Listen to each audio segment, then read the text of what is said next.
Hi, and welcome to MQW Driving School YouTube channel. This video is in relation to the other videos of 17 competencies, standard check training, and your ADI part 3 training. So last time we done the lesson planning, where we did about how to identify the goal and needs, lesson structure according to the ability and experience, suitable area according to the practice, and then how to adopt the lesson to help the student achieve the learning goals. Now we're going to the next chapters, which is the risk management. It's very lengthy. Many people fail on the risk management.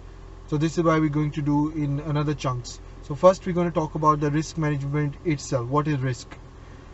If you're in the danger of something, that's risk. If you're going to put somebody in the danger, that's a risk. If you're going to put yourself in danger, that's a risk. And you know the outcome of the risk is critical incidents. So that's why first you have to understand what is the risk. What is a hazard? What is a risk? So understand the risk first. Now talk about risk management, how you can manage the risk. So then in this chapter they are talking about the risk management. So you can say you are the manager. You're the one who's managing the risk in the car. You're the one who's teaching. So that's risk management. It's your duty to perform as a driving instructor whenever you're teaching somebody. So that's your duty. Manage the risk while teaching.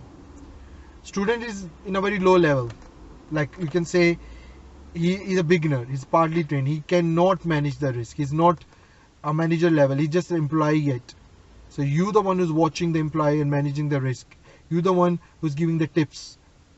Okay, so that is how you think, and one day will come that he's like a very trained person, like a trained driver, supervisor, another manager, shift manager, store manager, something like that, and now he know how to manage the risk by himself. Because you train him how to manage the risk. Before you was helping him to manage the risk. You was taking responsibility to manage the risk. Then you help him to gain that experience, how to manage the risk. And one day came, he know how to manage the risk. So it's very complicated, but you have to understand what is the risk management in detail. So let's read some script first, which like from the books I will share with you. It is vital that all parties in any road trainings situation understand and are clear about where the responsibility lies for the safety of themselves, other road users, and other cars, their car, other cars, pedestrian, everybody. So first of all, it is one thing you have to make sure that you speak in front of the student, in front of the examiner. There is no assumptions. You guys are clear who's gonna do what, how much. You understand, are you taking responsibility or me taking responsibility, or you gonna take responsibility or I take responsibility. What we guys are doing, he want to be make sure, because he's other road users, right? There's a car at the back, he's other road users, the other people, pedestrians, you got your passenger. So every party in the car should know very clearly what guys are going to do, how you guys are going to manage the risk around you in the car, who's going to take responsibility, instructor, student, right, or together. But whatever you guys make an agreement should be very clear about it. It's just about the wordings you have to speak to make sure you guys managing the risk, and you guys know each other, and you guys know how you guys going to manage it, who's going to do what. No confusion, no assumptions, and loud and clear, everybody know about it. You guys are not driving with a doubt. Let's say any situation develops on the road and you guys have no agreement how you guys going to manage the risk, and now you think he's going to do it, he think you're going to do it, and by the time you guys are not communicating properly, you end up to the hazard and you hit the car and big thing happen. Next thing, there are two different aspects of the managing the risk in the training sessions. So first of all, at all the time, the PDI is responsible for their safety first. It's my lesson. It's my responsibility first to keep myself safe. When I'm safe, I can keep him safe. I can keep the passenger safe. I can keep the other road users safe. I can keep the car safe. I can keep the other driver safe, other cars, vehicles safe. So first of all, the PDI is responsible for their safety. The safety of the people. The safety of the other road users. So that's how it works. That's one element. If first of all, think about the aeroplane. When the mask comes, you wear first, then you help the others. So if you're not going to keep yourself safe, how are you going to keep the other person safe? If you're not looking to the surroundings, what you're going to speak then? How are you going to look to the student action? How are you going to say them what to do? So first of all, feel like you want to save your life. So look far ahead, what's going on, talk about it early, talk about the student, how are we going to do the situation, how are we going to handle the situation, and that's how we do it. Second one, in particular circumstances, this can be extended to the physical action. You maybe have to do physical water action or intervene.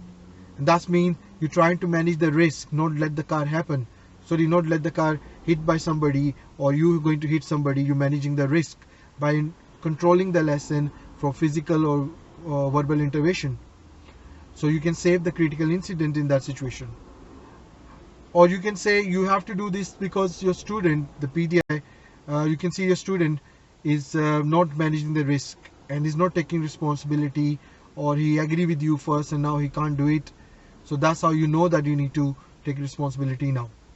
If you fail to do this, this is main responsibility, like a first basic responsibility as a teacher. So that's the fail of the test. Okay. Then from the training point of view now, the PDI also have to think that when you know your student is developing his ability to take responsibility, don't forget you have to shift the responsibility to the student. You can't take the responsibility from the start to the end. That means he only can drive with you, alone he cannot drive.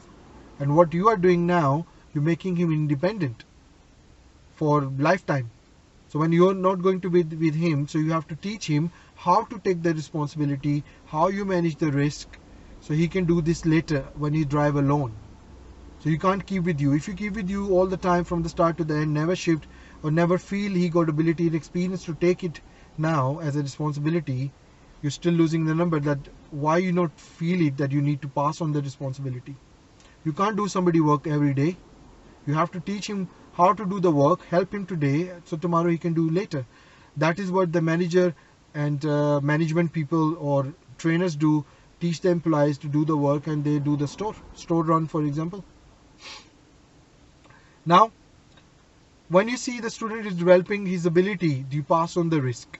So when you know, you should know as a driver when you should give the responsibility to the student. And that is one of the main objectives you have to do is risk management. So first, repeat again, you have to be very clear who's doing what. Sound and clear, understand each other and no doubt. Second, you must save yourself, your surrounding, other road users, everybody as a main duty. Then ready to shift the responsibility, help them out. So that is about the risk management. Then after that, we will go to the points, how you manage the risk, how that you people understand, ensure the risk is properly shared, then direction, instruction, and intervene. We will do this discussion afterwards in other steps. Thank you for watching.